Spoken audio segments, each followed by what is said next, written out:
আসসালামু আলাইকুম। পে কমিশনের কার্যক্রম দ্রুত এগিয়ে নিতে নতুন প্রজ্ঞাপন জারি। তো এখানে আপনারা একটি প্রজ্ঞাপন দেখতে পাচ্ছেন। গণপ্রজাতন্ত্রী বাংলাদেশ সরকারের জনপ্রশাসন মন্ত্রণালয় থেকে 9 সেপ্টেম্বর 2025 অর্থাৎ গতকাল এই প্রজ্ঞাপনটি জারি করেছে সরকার। তো এখানে জনাব মোহাম্মদ আব্দুর রব, প্রকল্প পরিচালক, যুগ্ম সচিব, বাংলাদেশ বীমা খাত উন্নয়ন প্রকল্প, তো তাকে জাতীয় বেতন কমিশন 2025-এ দায়িত্ব পালনের লক্ষ্যে অর্থ বিভাগে প্রদান করা হয়েছে।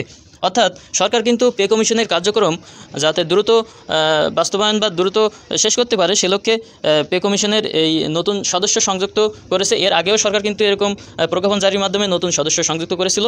তো ইতিমধ্যে আপনারা আরও জানেন যে গতকাল কিন্তু জুডিশিয়াল পে কমিশন সরকার আপডেট করেছে। এছাড়াও সশস্ত্র বাহিনীর জন্য নতুন পে কমিশন গঠন করেছে। তো তার মানে বোঝা যাচ্ছে সরকারি কর্মচারীদের দাবি দেওয়ার পরিপ্রেক্ষিতে সরকার কিন্তু দ্রুত পে স্কেল বাস্তবায়নের লক্ষ্যে অর্থাৎ নির্বাচনের আগেই কিন্তু পে স্কেল বাস্তবায়নের লক্ষ্যে এই পে কমিশনের কার্যক্রম যাতে দ্রুত শেষ করতে পারে সেজন্য এ ধরনের পদক্ষেপ গ্রহণ করছে।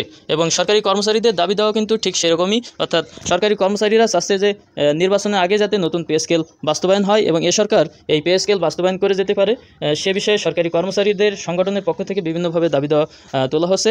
তো সেই দাবি দেওয়ার পরিপ্রেক্ষিতে সরকারও কিন্তু ইতিবাচক এই যে নতুন পে স্কেল বাস্তবায়নের জন্য। তো নতুন পে স্কেলের পরবর্তী সব আপডেট পেতে অবশ্যই আমাদের চ্যানেলটি সাবস্ক্রাইব করে রাখবেন। তো আশা করি সরকারি কর্মচারীদের এই নতুন পে স্কেল অতি দ্রুত বাস্তবায়ন হোক।